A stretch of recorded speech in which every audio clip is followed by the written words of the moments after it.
Bismillahirrahmanirrahim. Alhamdulillahi rabbil alamin. Alhamdulillahi rabbil ardi wa rabbis sama. Khalaqa Adama wa 'allamahul asma. Allahumma shalli wa sallim ala khairil anbiya wa ala alihi wa sahabatihi al-ajilla wa ala da'ina bida'watihi ila yaumil liqa, amma ba'du. Ikhwati wa akhwati rahimakumullah, assalamualaikum warahmatullahi wabarakatuh. Minggu yang lalu kita telah membahas tentang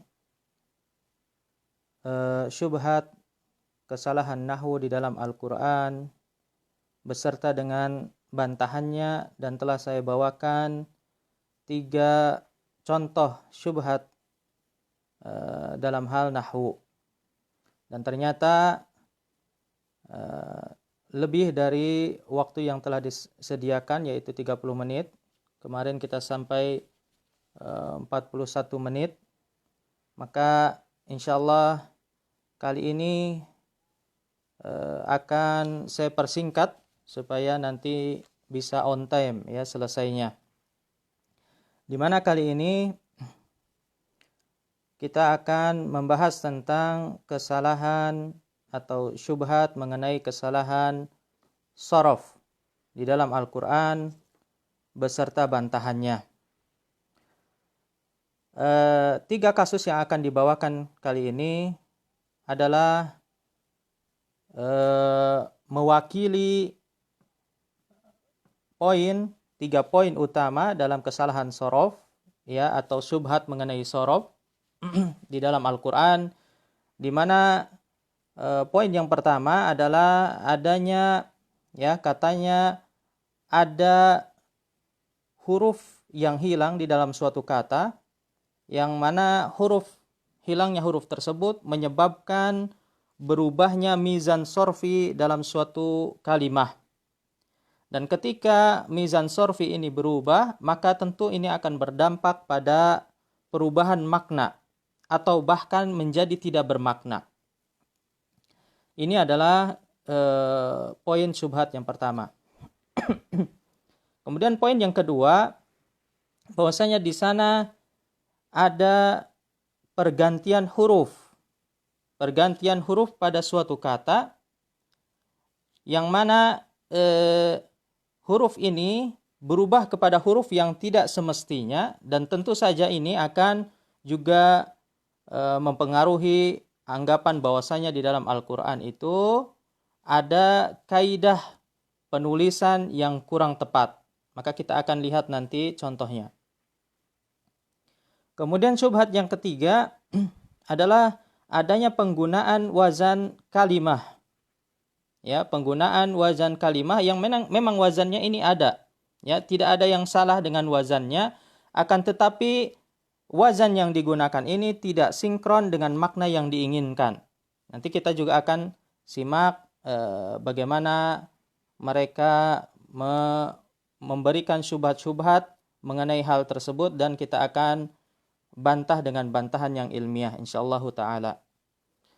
Baik, langsung saja kita akan bahas satu persatu, di mana dimulai dengan syubhat yang pertama, yakni katanya di dalam Al-Quran ada suatu kalimah yang mana, atau suatu kata yang mana di dalam kata tersebut hilang satu hurufnya.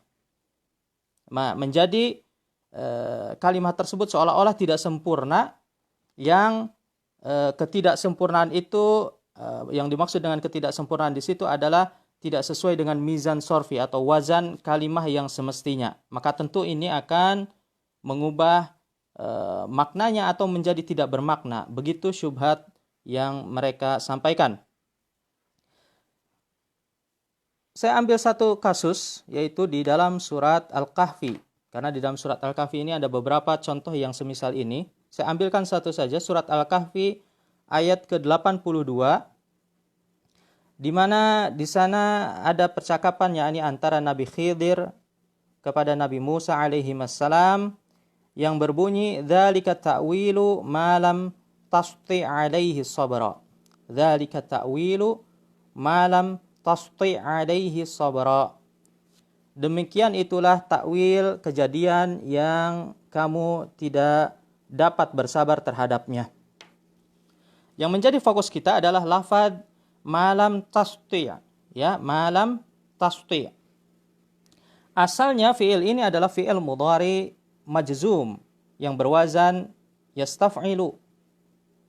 Fi'il mudhari majzum yang berwazan yastaf'ilu. Kemudian kita dapati pada lafaz malam tasti' hilang huruf ta'nya. Asalnya kan tastati'. Kemudian dihilangkan huruf ta'nya, huruf ta' yang kedua menjadi malam tasti'. Seakan-akan wazannya ini menjadi tasfil, bukan yastaf'il tapi tasfil, tasti'. Padahal kita tahu bahwa di dalam fi'il mudhari tidak ada, kita dapati ada wazan tasfil atau yasfil. Ya, bagaimana kita menjawab syubhat semisal ini?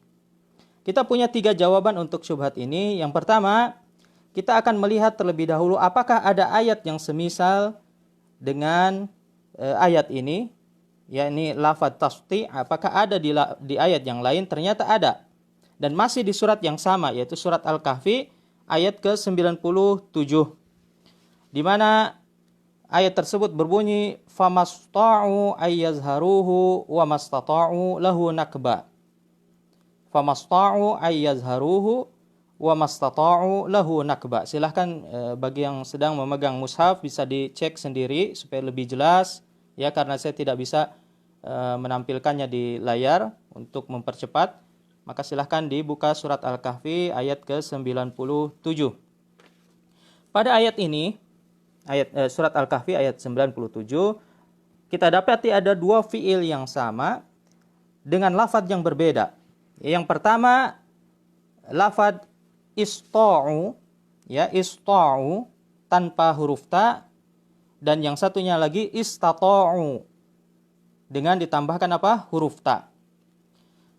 Maka ini membuktikan bahwa hilangnya huruf ta pada malam tasti' bukan suatu kesalahan atau ketidaksengajaan.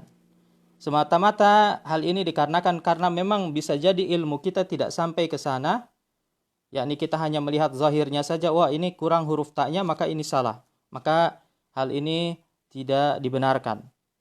Ya, dengan adanya kasus yang sama ini membuktikan bahwa ini bukan hal yang tidak disengaja. Ya, karena ilmu kita saja yang belum sampai kepada hal tersebut. Nanti kita akan bahas insyaallah taala. Kemudian jawaban yang kedua, kita akan membuktikan bahwasanya lafaz malam tasti' adalah tepat dari segi sorof. Dengan cara apa? Dengan cara mengecek kepada kitab-kitab para ulama yang pakar di dalam bidang sorof. Kita ambil satu kitab yaitu Syarah Asy-Syafiyah milik Ibnul Hajib yang disyarah oleh Al-Imam Ar-Radhi, di mana saya bacakan perkataan Al-Imam Ar-Radhi di sini. Kata beliau, ista'a yasti'u. Ista'a yasti'u hiya ashhurul lugat. Kata beliau, lafaz ista'a yasti'u adalah lafaz yang masyhur di kalangan orang Arab. Ini lafaz yang masyhur. Mungkin kita baru dengar, tapi ternyata ini sering digunakan di dalam keseharian. Kemudian kita lanjutkan, falamma kathura isti'malu hadhihi al-lafdhah bi khilafi istadana wa qusidat takhfif hudhifal awal. Kata beliau, ketika lafaz ini sering digunakan, yakni istata'a yastati'u ini sering digunakan. Berbeda dengan istadana, kata beliau. Istadana meskipun dia sama lafadznya, wazannya dengan istata'a, yakni istaf'ala, namun istadana itu jarang digunakan, sehingga tidak boleh kita mengatakan isdana, dihilangkan huruf ta'nya. Karena apa? Karena dia jarang digunakan. Di samping itu juga di sini ada 2 huruf yang berdampingan yang makhrajnya berdekatan, yaitu huruf ta dan huruf ta. Istata'a. Kita perhatikan ada huruf ta dan huruf ta, yang mana kedua huruf ini lafadznya ini berdekatan makhrajnya, ya, makhrajnya ini berdekatan. Sehingga untuk meringankan 2 huruf dengan makhraj yang sama, berturut-turut, maka semestinya dihilangkan salah satu hurufnya. Maka yang dihilangkan di sini adalah huruf ta, hudhifal awal. Tujuannya apa? Qusidat takhfif, dimaksudkan supaya lebih ringan untuk diucapkan.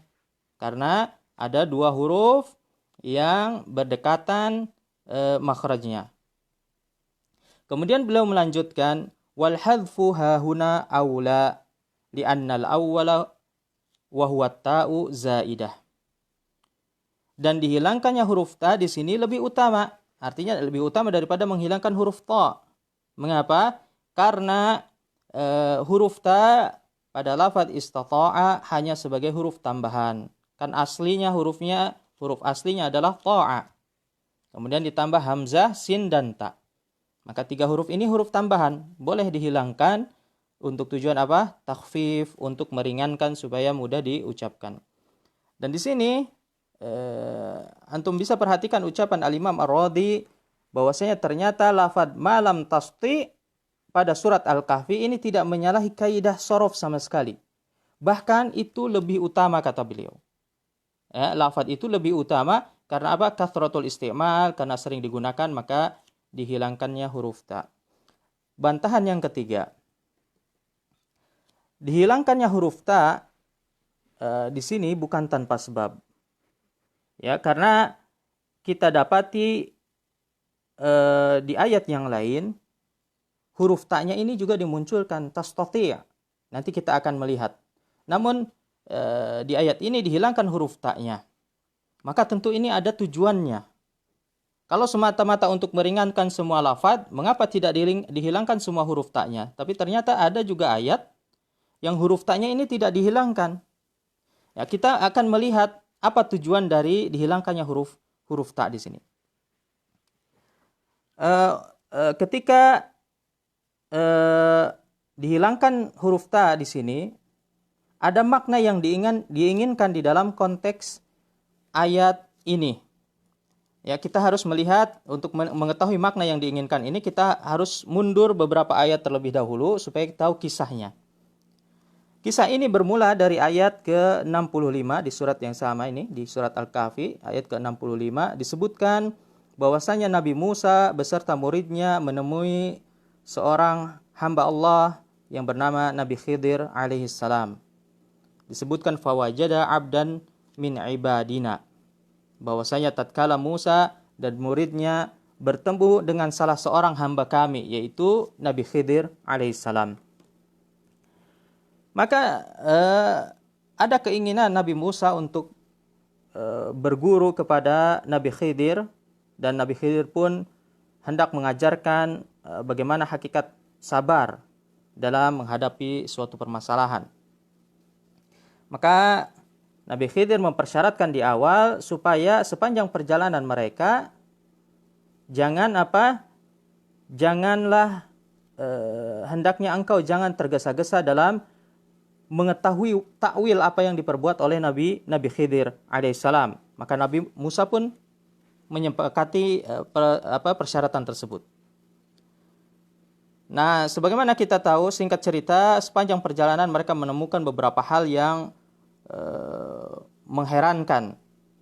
Ya, dan nampaknya rasa keingintahuan Nabi Musa ini begitu besar hingga akhirnya Nabi Musa tidak mampu menepati kesepakatan yang disepakati di awal antara Nabi Khidir dan Nabi Musa. Maka Nabi Khidir pun berkata, "Qala hadza firaqu baini wa bainik.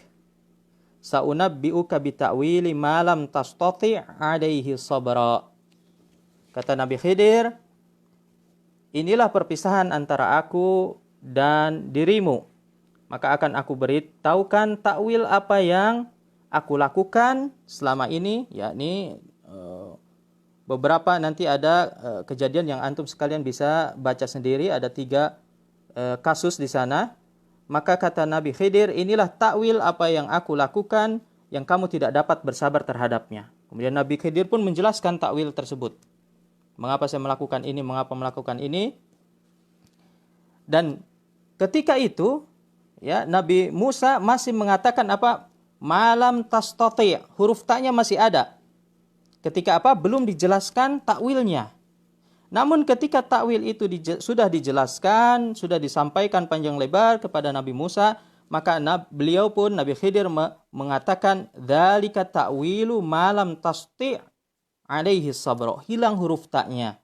Itulah takwil yang kamu tidak dapat bersabar terhadapnya. Mengapa berbeda? Sebagaimana tadi disampaikan oleh Al-Imam Ar-Radhi bahwa tujuan dihilangkannya huruf ta ini adalah litakhfif, untuk meringankan bacaan. Ketika takwil tersebut belum dijelaskan oleh Nabi Khidir, maka Nabi Musa masih berada di dalam keheranan yang dahsyat. Dan dipendamnya demi apa? Untuk memenuhi persyaratan yang diberikan oleh Nabi Khidir. Jadi dipendam. Sebetulnya mau tanya tapi tidak boleh, ya. Setiap kali tanya diberi peringatan. Kamu tidak sabar, kata Nabi Khidir. Sehingga para ulama menyebutkan tanasaba thiqalul hammin nafsi 'inda Musa ma'a thiqalil bina'i fi hurufil fi'li. Sehingga beratnya rasa keingintahuan Nabi Musa yang terpendam di hatinya itu selaras dengan beratnya apa? Lafaz yang terkandung pada fi'il tastati'. Lafadznya kan lebih banyak hurufnya, berarti lebih berat lafadznya. Ini menggambarkan apa? Kegundahan yang ada di jiwa Nabi Musa yang terpendam. Ya, rasa keinginan tahu, ya, keingintahuan terhadap takwil apa yang dilakukan oleh Nabi Khidir. Berbeda ketika takwil itu sudah dijelaskan, sudah disampaikan oleh Nabi Khidir, maka ada rasa plong. Ya, ada rasa tenang di hati Nabi Musa. Ada sesuatu yang seakan-akan sudah terikat kemudian lepas, plong. Ya, tidak lagi gundah. Maka dari itu lafaz fiilnya diringankan dengan cara apa? Dihilangkan huruf ta'nya satu, malam tasti'. Itu bantahan untuk syubhat yang pertama, ya, mengenai hilangnya satu huruf dari sebuah fiil atau sebuah lafaz. Masih banyak syubhat yang semisal, tidak bisa kita sebutkan semuanya. Silahkan tulis, ya, kalau mau bertanya silahkan tulis di kolom komentar. Insyaallah jika memungkinkan nanti di akhir sesi atau majelis ini akan saya jawab. Kemudian kita beralih kepada syubhat yang kedua untuk menghemat waktu. Di mana syubhat yang kedua ini adanya perubahan atau pergantian huruf dari huruf yang semestinya di dalam Al-Quran. Ya, saya ambil contoh yang semestinya lafadz ini diakhiri dengan ta marbutoh, kemudian diganti dengan ta maftuhah. Sebelumnya perlu kita ketahui, ikhwan wal akhwat, bahwasanya tanda ta'nis pada suatu isim itu dengan ta marbutoh, menggunakan ta marbutoh. Kita dapati semua isim mufrad yang dia mu'annas atau mu'annas ma'nawi maupun lafzi, maka diakhiri dengan ta marbutoh. Tujuannya adalah untuk membedakan dengan ta'ut ta'nis pada fi'il. Di mana pada fi'il tanda ta'nisnya itu menggunakan ta maftuhah, ta yang terbuka, ya, tidak bulat, tidak marbutoh. Kalau yang bulat namanya marbutoh. Kalau terbuka seperti ini namanya ta maftuhah. Maka diakhirinya isim dengan ta marbutoh untuk membedakan dengan ta'ut ta'nis pada fi'il atau pada jamak muannas salim. Namun kita dapati ada beberapa ayat di dalam Al-Quran yang mana isim mufradnya ini ditaknis dengan ta maftuhah, layaknya fi'il, seperti fi'il. Misalnya pada surat At-Tahrim, pada ayat ke-10 yang berbunyi, Daraballahu mathalan lilladzina kafaru imra'ata Nuhi wa imra'ata Lut. Daraballahu mathalan lilladzina kafaru imra'ata Nuhi wa imra'ata Lut. Yang menjadi fokus kita adalah lafaz imra'at. Imra'at, mereka mengatakan bahwa bahkan mungkin di antara kita bertanya-tanya, mengapa imro'ah semestinya yang biasa kita tahu itu diakhiri dengan ta marbutoh, namun di ayat ini diakhiri dengan ta maftuhah. Silahkan antum sekalian bisa cek pada surat At-Tahrim ayat ke-10. Padahal di ayat-ayat yang lain imro'ah itu menggunakan ta marbutoh. Misalnya pada surat An-Nisa ayat 128, wa ini imra'atun khafat min ba'liha nusyuzan aw i'rada. Menggunakan ta marbutoh, wa ini imra'ah. Wa ini imra'ah. Kemudian surat An-Naml ayat ke-23 yang berbunyi inni wajadtu imra'atan tamlikuhum. Juga menggunakan ta marbutoh. Silahkan antum sekalian cek. Surat An-Naml ayat 23. Kemudian surat Al-Ahzab ayat ke-50 yang berbunyi wa imra'atan mu'minatan iwahabat nafsaha lin nabi. Wa imra'atan mu'minatan iwahabat nafsaha lin nabi. Juga menggunakan ta marbutoh. Maka kalau dikatakan bahwa pada surat At-Tahrim ayat 10 tadi menggunakan ta maftuhah imro'at. Kalau ada mereka yang mengatakan bahwasanya ini adalah kesalahan imla, kesalahan penulisan, apa yang akan kita jawab? Maka kita jawab dengan 3 jawaban. Yang pertama, penggunaan lafadz imro'at menggunakan ta maftuhah tidak hanya ada pada ayat ini saja. Silakan buka surat Ali Imran ayat ke-35 juga menggunakan ta maftuhah. Idh qalat imra'atu Imran. Imra'at menggunakan apa? Ta maftuhah. Juga surat Yusuf ayat ke-51. Qalat imra'atul aziz. Imra'at menggunakan ta maftuhah. Maka ini membuktikan bahwasanya surat At-Tahrim ayat ke-10 tidak ada kesalahan sama sekali di sana dari segi imla atau kitabah. Karena tidak mungkin dalam Al-Quran ada kesalahan penulisan apalagi berulang. Berulang. Ini sampai yang saya tadi sampaikan ada 3 ayat ya imro'at yang menggunakan ta maftuhah. Kemudian yang kedua, bahwa salah satu keunikan Al-Quran adalah ia mencakup semua bahasa Arab yang fasih. Maka tidak heran jika di dalam Al-Quran itu terdapat at-tanawwu fil lughah, adanya variasi dalam bahasa. Sehingga tidak monoton. Karena apa? Al-Quran mencakup seluruh dialek yang fasih di dalam bahasa Arab. Dan penggunaan huruf ta maftuhah pada lafadz imro'at adalah penggunaan yang masyhur di dalam bahasanya atau dialeknya Bani Tayyi. Bani apa? Bani Tayyi. Yakni di dalam lughatu Bani Tayyi, yang mana Bani Tayyi ini bahasanya juga termasuk bahasa yang diakui, bahasa yang fasih, yang diakui di dalam bahasa Arab. Bani Tayyi itu selalu melafadzkan imro'at dengan ta maftuhah. Dengan harapan apa? Ketika diwakofkan, ta'ut ta'nisnya tidak hilang. Imro'at. Kalau dibuat diakhiri dengan ta marbutoh, maka akan hilang lafadznya atau bunyi huruf ta'nya. Imro'ah. Maka dari itu Bani Tayyi menggunakan ta maftuhah pada lafadz imro'at. Maka boleh jadi kita hanya mengetahui salah satu dialek saja yang fasih di dalam bahasa Arab. Kemudian kita menyalahkan dialek yang lainnya. Padahal dialek tersebut fasih. Ya, maka ini pentingnya kita menambah wawasan mengenai dialek-dialek apa saja sih yang diakui di dalam bahasa Arab. Seperti dialeknya Bani Tamim, Bani Hijaz, Bani Tayyi, dan yang lainnya. Kemudian bantahan yang ketiga, jika kita perhatikan setiap kali muncul lafadz imro'at menggunakan ta maftuhah di dalam Al-Quran, maka kita dapati ia selalu mudhof kepada isim yang lain. Ya, contohnya tadi sudah disebutkan imro'atan Nuh, imro'atal Lut, imro'atul Aziz, kemudian imro'atu Imran. Ya, semuanya dalam keadaan apa? Mudhof. Kondisinya mudhof. Sebaliknya lafaz imro'ah yang diakhiri dengan ta marbutoh, maka selalu muncul dalam keadaan apa? Nakirah.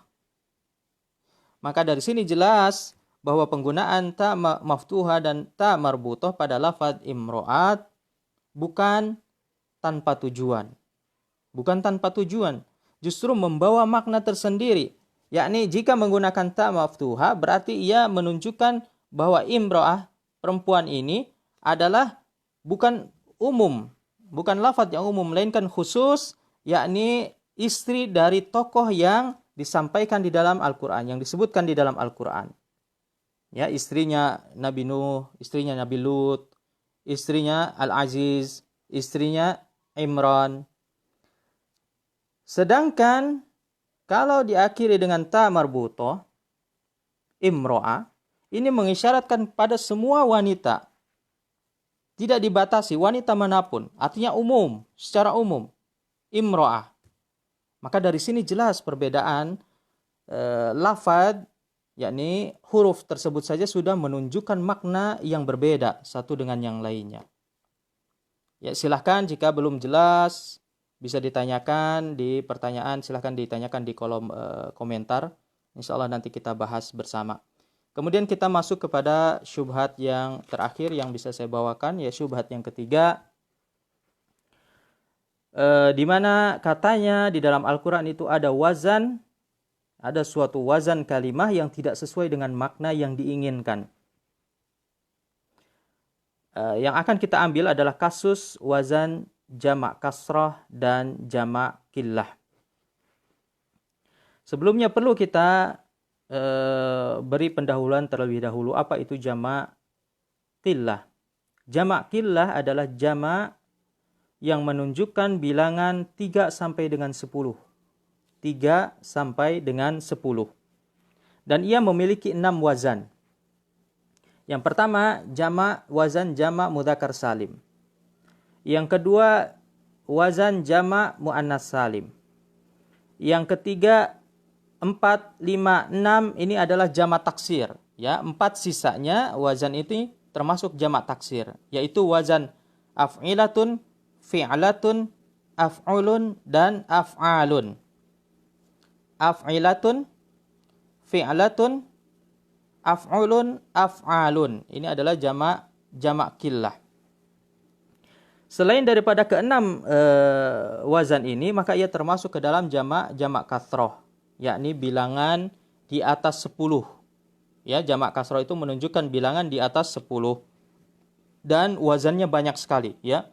Wazannya banyak sekali, yaitu sisa dari jamak taksir selain daripada 4 wazan tadi. Maka banyak sekali, ada 30-an lebih kata para ulama. Nah, di dalam Al-Quran ada 2 ayat yang redaksinya mirip, akan tetapi wazan jamaknya ini berbeda. Ayat yang pertama ada di surat Al-Baqarah ayat ke-80 yang berbunyi wa qalu la tamassanan naru illa ayyaman ma'dudah. Wa qalu la tamassanan naru illa ayyaman ma'dudah. Mereka berkata, yakni Bani Israel, orang-orang Yahudi, mereka berkata, kami tidak akan disentuh api neraka, melainkan hanya beberapa hari saja. Kemudian di ayat yang kedua, yaitu surat Ali Imran, ayat ke-24, yang berbunyi, dzalika bi'annahum qalu la tamassanan naru illa ayyaman ma'dudat. Mirip, redaksinya mirip, akan tetapi berbeda wazan sifat dari ayyaman. Yang satu ayyaman ma'dudah yang di surat Al-Baqarah, sedangkan di surat Ali Imran ayyaman ma'dudat menggunakan jamak muannas salim. Berdasarkan wazan dari sifat ayyaman ini, di mana ayat pertama ayyaman ma'dudah surat Al-Baqarah menunjukkan bahwasanya harinya itu banyak. Karena kalau jamak kasrah itu disifati dengan mufrad. ma'dudah. Berbeda dengan ayat yang kedua, yaitu di surat Ali Imran, di mana ayyaman ini disifati dengan jamak qillah, yaitu jamak muannas salim, ayyaman ma'dudat. Ayyaman ma'dudat. Maka ini menunjukkan bahwa bilangan harinya itu di bawah 10. Bagaimana bisa bertentangan dua ayat di dalam Al-Quran? Satu menunjukkan harinya ini hari yang banyak, lebih di atas 10. Satunya hari yang sedikit di bawah 10. Padahal kisah yang diceritakan pada dua ayat ini adalah satu kisah, yaitu kisah Bani Israel. Bagaimana kita menjelaskan syubhat ini? Baik, langsung saja kita jawab. Yang pertama, di dalam kaidah bahasa Arab, boleh kita mensifati suatu isim jama' berdasarkan melihat apakah isim tersebut akil atau ghairu akil.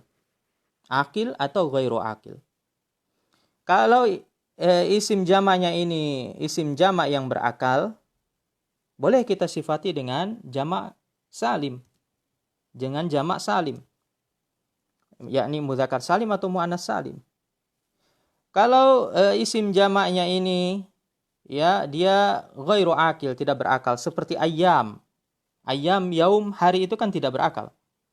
Maka boleh kita sifati dengan sifat ghairu akil, yaitu mufrad muannas. Mufrad muannas. Maka dua-duanya betul. Ya, tergantung kepada kita melihat dari segi apa. Boleh kita melihat dari segi bilangannya. Yakni apakah isim jamaknya ini berwazan jamak qillah atau jamak kathrah? Kalau dia jamak kasrah, maka disifati dengan mufrad muannas. Kalau dia jamak qillah, disifati dengan jamak salim. Ya, dengan sama wazan yang sama, yaitu jamak qillah. Dan kita dapati di sini ayyaman dia jamak taksir berwazan af'al. Dan af'al tadi sudah disampaikan dia termasuk ke dalam wazan jamak qillah, jamak yang sedikit. Maka kalau kita melihat dari wazannya, dari lafadznya, yakni dia adalah jamak qillah, maka disifati dengan jamak qillah, yaitu jamak muannas salim, ma'dudat. Ini lebih tepat. Sehingga tergantung kita mau melihat ayyaman ini dari segi apa? Akil ghairu akil atau kasrah dan qillah. Kalau kita melihat dia adalah jamak, isim jamak yang tidak berakal, boleh disifati dengan ma'dudah. Kalau kita melihat ayyaman ini sebagai jamak qillah karena dia berwazan af'al, maka boleh kita sifati dengan jamak qillah juga, yaitu ma'dudat. Bisa dipahami? Sehingga tidak ada yang salah dari segi bahasa. Kemudian jawaban yang kedua.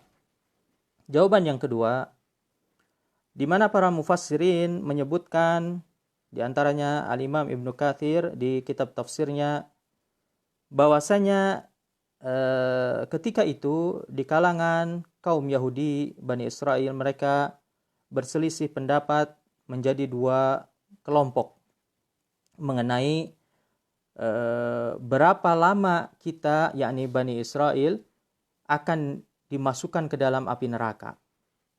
Kelompok pertama mengatakan bahwasanya kita, yakni mereka, akan dimasukkan ke dalam api neraka selama 7 hari saja. Hal ini berdasarkan, menurut mereka, usia dunia itu tidak akan lebih dari 7.000 tahun. Tidak akan lebih dari 7.000 tahun. Dan 7.000 tahun, ya, sebagaimana hitungan mereka, yakni 1.000 tahun di dunia sama dengan satu hari di akhirat. Maka 7.000 semestinya, 7.000 tahun semestinya sama dengan 7 hari di akhirat. Maka kelompok pertama mengatakan mereka akan dimasukkan ke dalam neraka, dibersihkan terlebih dahulu selama 7 hari saja. Kelompok yang kedua mengatakan bahwa mereka akan dimasukkan ke dalam api neraka selama 40 hari. Apa dalilnya? Atas dasar apa 40 hari? Atas dasar ketika mereka ditinggalkan oleh Nabi Musa alaihissalam untuk menerima Taurat selama 40 hari, maka selama 40 hari itu juga kaumnya yaitu Bani Israel menyembah patung sapi. Menyembah patung sapi. Maka mereka menganggap bahwa mereka akan disiksa di dalam api neraka itu hanya 40 hari saja selama mereka melakukan kesyirikan di dunia. Maka kata para mufassirin, ayat ayyamam ma'dudah yang menunjukkan banyak lebih dari 10 ini mewakili pendapat yang mengatakan bahwa mereka disiksa 40 hari. Adapun ayat yang berbunyi ayyamam ma'dudat ini mewakili pendapat yang mengatakan bahwasanya mereka disiksa hanya 7 hari saja, yakni di bawah 10 hari. Maka ini adalah jawaban yang bisa kita ambil, yakni jawaban yang kedua, mengapa satunya ayyamam ma'dudah, lainnya ayyamam ma'dudat. Demikian kata para mufassirin. Kemudian bantahan yang terakhir, yang ketiga, kalaupun seandainya ayat ini, kedua ayat ini bukan mewakili masing-masing pendapat Bani Israel, taruhlah bukan itu yang semestinya, maka mari kita perhatikan bagaimana lafadz ayat kedua ayat ini awalannya berbeda. Awalan dari lafadz ayat ini berbeda, di mana ayat pertama diawali dengan lafadz waqalu, mereka berkata. Sedangkan ayat yang kedua diawali dengan lafaz dzalika bi annahum qalu. Di sana ada dzalika ismul isyarah. Ya, lil ba'id, untuk menunjukkan seperti yang kita sampaikan di minggu yang lalu, menunjukkan ucapan yang sebelumnya. Kemudian ada huruf ba. Kemudian ada huruf anna, bi anna. Kemudian ada dhamir hum. Padahal setelah hum ini ada qalu, ada domir lagi, hum, domir muttasil. Maka domirnya diulang 2 kali, satu munfasil, satu muttasil. Hum qalu. Yang mana ketiga huruf ini, ketiga lafadz ini, yaitu huruf ba, huruf anna, dan domir hum, semuanya fungsinya adalah lit-taukid. Untuk apa? Lit-taukid. Maka dari sini jelas mengapa ayat pertama menggunakan sifat ma'dudah. Ayyamam ma'dudah adalah untuk ijaz, untuk meringkas. Karena tujuan dari ayat ini memang meringkas supaya cepat. Sedangkan ayat yang kedua adalah fungsinya adalah lil itnab atau lit taukid. Maka dia menggunakan lafadz ma'dudat. Menggunakan apa? Jama' muannas salim. Ya, ini untuk melebihkan. Karena di awalnya sudah ada 3 taukid. Dzalika bi annahum qalu. Maka tujuan ditambahkan lafadz jama' qillah ma'dudat adalah untuk menunjukkan bahwa betapa singkatnya anggapan mereka bahwa mereka akan disiksa di dalam neraka dengan waktu yang sangat singkat, yakni antara kisaran 3 hari sampai 10 hari saja. Tidak lebih dari 10 hari. Sehingga digunakan apa? Lafadz jama' qillah untuk apa? Lit taukid. Semoga ini yang sedikit ini bisa bermanfaat dan bisa dipahami, dan insyaallah nanti di lain kesempatan kita lanjutkan dengan kesalahan syubhat, yakni kesalahan balaghah di dalam Al-Qur'an beserta bantahannya. Dan tadi bagi yang ingat, saya tadi menyebutkan ada 6 wazan jama' qillah. Silahkan dituliskan di kolom komentar apa saja 6 wazan jama' qillah tersebut. Saya akhiri, wassallallahu ala nabiyina Muhammad wa ala alihi wa ashabihi wasallam. Wassalamualaikum warahmatullahi wabarakatuh.